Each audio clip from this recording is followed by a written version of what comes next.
Kali ini saya akan merubah suatu konsep ya. Jadi ada teman saya memberikan masukan kalau seandainya mentok, hororin aja. Nah ini ada suatu kisah horor ya ketika naik gunung. Ini kiriman dari teman saya. Dia meminta saya untuk menceritakannya kepada kalian semua. Oke, jangan lama-lama ya. Langsung saja dimulai.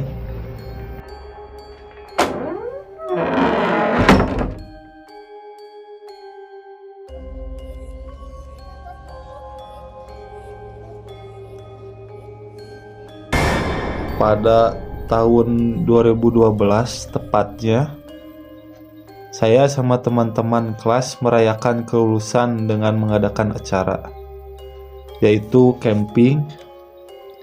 Kami pun menyusun rencana sedemikian rupa dan mendata siapapun saja yang mau ikut serta dalam acara kami. Lokasi pun dicari. Salah satunya di antara kami ada yang mengusulkan untuk dilaksanakan di suatu pegunungan di daerah Bandung Selatan. Karena dia yang berdomisili di sana, hanya jarak cukup jauh dari lokasi yang kami tuju. Dan singkat cerita, hari untuk kita berangkat pun tiba. Berangkatlah kami. Setiap stasiun pun kami singgahi karena kami menaiki kereta yang bertipe ekonomi yang mengakibatkan kereta tersebut berhenti hampir di setiap stasiun, bahkan stasiun kecil, yang membuat perjalanan kami dari kota B ke lokasi tujuan memakan waktu seharian. Suasana di dalam kereta terasa seperti biasa pada umumnya. Hanya salah satu dari teman kita ada yang duduk di sebelah kakek-kakek yang entah umurnya sudah berapa tahun. Dia sempat menanyakan kemana tujuan kami kepada salah satu teman kami. Teman kami pun menjawab akan ke suatu pegunungan di Bandung Selatan. Kakek itu pun bilang bahwa di sana memang tempat yang cukup nyaman dan ramai. Akan tetapi di balik kenyamanan dan keramaian tersebut banyak kisah-kisah yang sangat misterius di sana. Teman kami pun penasaran dan bertanya apa saja kejadian yang pernah terjadi di sana. Tetapi si kakek enggan menjawab karena takut membuat langkah kami pun menjadi ragu. Singkat cerita, tibalah kami.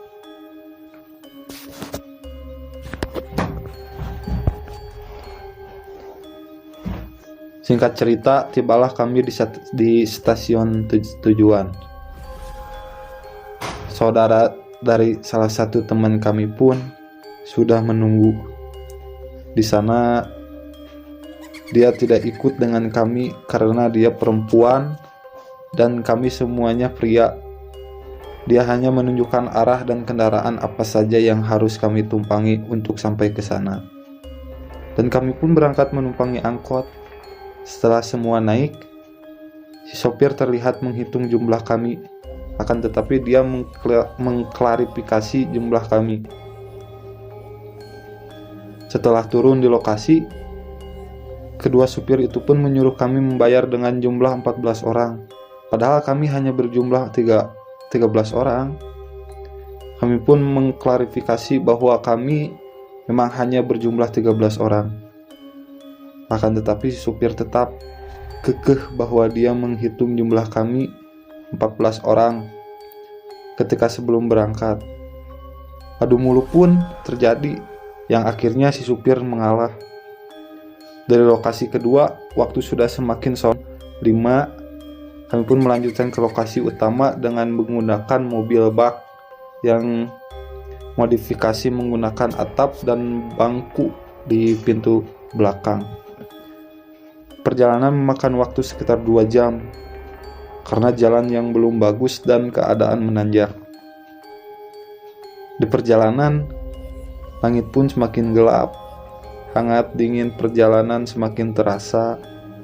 Jalanan di sana sangat gelap karena pada waktu itu mungkin belum sampai lampu jalan.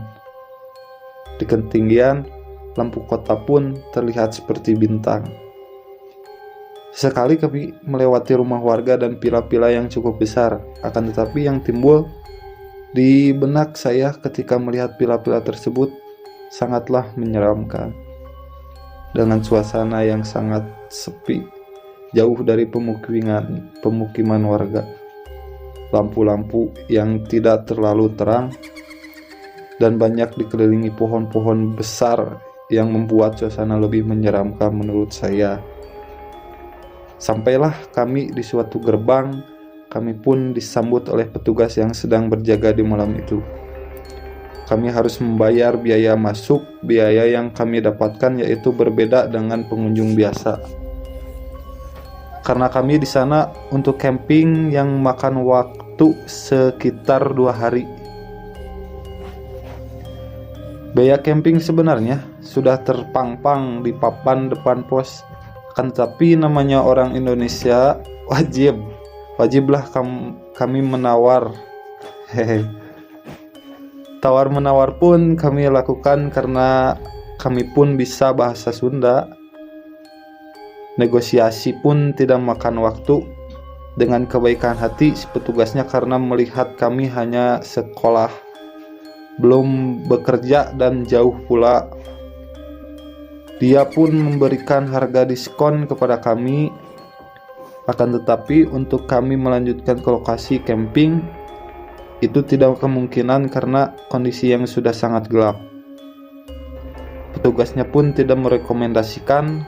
Akhirnya kami pun memutuskan untuk bermalam di tempat semacam pendopo yang cukup besar dan berletak di belakang pos. Yang merupakan fasilitas dari tempat tersebut ada lampu penerangan, akan tetapi kami tidak bisa melihat ke arah jauh karena gelap. Yang kami dapatkan hanya suara seperti sungai yang mengalir deras di bawah tempat kami bermalam tersebut. Di sudut gelap sebelah kanan, saya melihat seperti pepohonan yang sangat besar. Saya pun tidak ingin melihat terlalu lama ke arah sana. Sebenarnya di dekat pendopo tersebut ada tempat seperti penginapan yang terbuat dari bambu. Kami sempat direkomendasikan oleh petugas untuk bermalam di sana. Akan tetapi keadaan kami yang datar cenderung menurun. Kami milih tidur di tempat terbuka yang lumayan seram, dan ada sedikit cerita hiburan yang ingin kami ceritakan ketika kami sedang mengobrol bersama. Nyanyian-nyanyian kami melihat ke arah penginapan bambu yang penginapannya terlihat cukup jelas dari arah kami bermalam walaupun agak jauh. Karena adanya lampu penerangan dari penginapan tersebut, kami melihat orang berjalan menuju penginapan yang berjumlah tiga orang, 2 pria dan 1 wanita. Mereka masuk ke dalam salah satu kamar penginapan tersebut. Kami pun menganggap mereka hanya petugas penginapan. Akan tetapi sekian lama kami pun tidak mendapati mereka keluar kamar lagi. Sudahlah, pikir kami. Setelah itu pun kami tertidur. Sampai waktu pagi tiba, saya mendapati suasana yang sangat indah.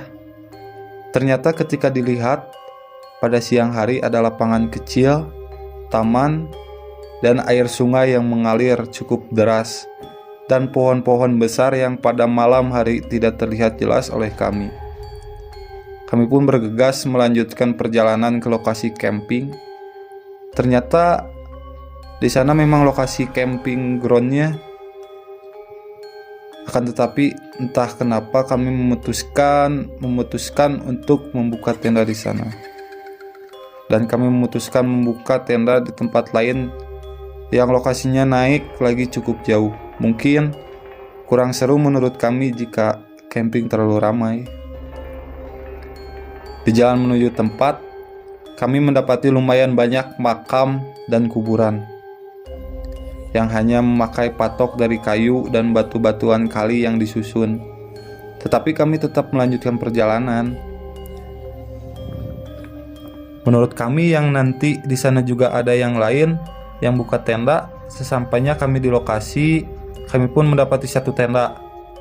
Akan tetapi mereka sedang berbenah untuk pulang. Alhasil, hanya kamilah yang membuka tenda di sana. Tidak ada lagi. Di sana terdapat tanah lapang yang cukup luas, dengan sungai di sebelah kiri dan ada kolam yang cukup besar di sebelah kanan. Mungkin sepertinya itu kolam yang dibuat pada zaman Belanda. Di samping kolam tersebut ada air yang mengalir dari atas yang cukup deras, yang saya gunakan untuk minum dan sebagainya. Di samping aliran air ada tangga yang sudah modern dari batu korat. Modelnya sama mungkin dibuat zaman Belanda.